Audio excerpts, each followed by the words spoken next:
If you're looking to wear your winter clothes or maybe get run over by thousands of motorcycles or maybe even getting a 5-cent cup of coffee in the largest drugstore in the world, then South Dakota may be your favorite nomad state, the state of the legal one-night stand. South Dakota is the original and the most friendly nomad state. You do need a legal address, and you can use it at the same places you get your mail service. And the big ones are America's Mailbox in Rapid City and DakotaPost in Sioux Falls. You will need to get a printed receipt from one or the other of these saying that you paid for the mail service 1 year in advance. So keep that because you're going to need it. Also, let me mention that America's Mailbox is going to help you out with your one-night stand a little later on. Hang on. Insurance, very friendly.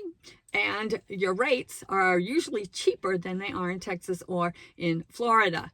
Remember, always get the full-time RV or full-time nomad package when you get your insurance. Remember, take your insurance to get your registration. Now, in South Dakota, there is a 4% excise tax. If you brought your RV from a state that also had an excise tax and you can prove that you paid it, then they won't charge you again. If that's not the case, then you have a one-time 4% excise tax on your RV. There is also a $100 non-resident fee, and the annual registration is somewhere between $75 and $110. Driver's license, and this is where your one-night stand comes into play. You have to have a printed receipt, the original, that shows your name and your new address, and from a hotel, a motel, or a campground, which was the first one that I mentioned, America's Mailbox. In order to get your driver's license, you're going to need to take that with you. Now, it is also a Gold Star state, so you're going to need to have your passport and your birth certificate and your social security card, and these all have to be non-laminated, people, okay? And I am from Texas, and you can see that's what a Gold Star looks like on your driver's license.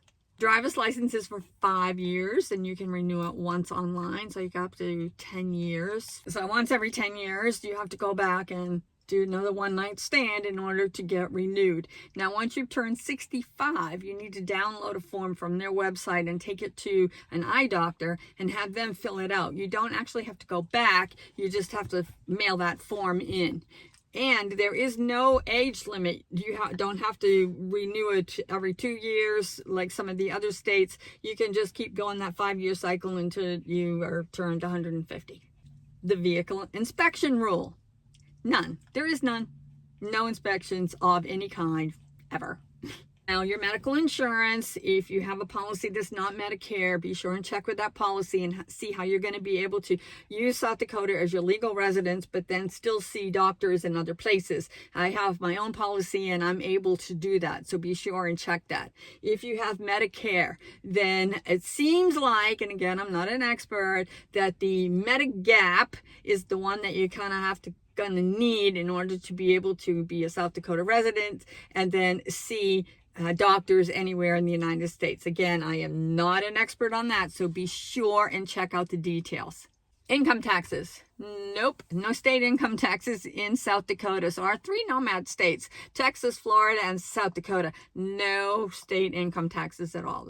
Thumbs up on that. Now remember, if you do work in another state during your nomad adventure here, then when you file your federal income taxes in South Dakota and the state you worked in has a state tax, then you're going to need to file the non-resident state tax to go along with your South Dakota federal tax. Jury duty. Apparently, they just pull from driver's licenses. I couldn't find anything about a voter registration card. Well, maybe there is one, so correct me if I'm wrong.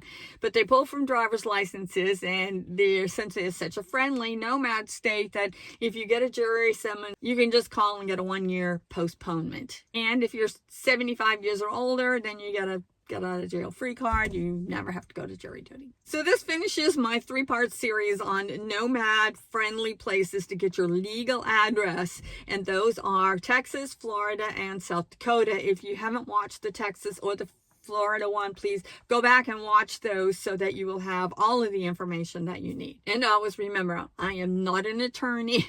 I am not an official anything. So use this information just as a guide, but be sure and do your own research and check out all of these details for yourself. So other than the one night stand rule, which is legal, then South Dakota seems to be the very easiest state in order to get your legal address and be a full-time nomad. Leave me in the comments any corrections that you have that I have made as a mistake on this video or any of the other ones.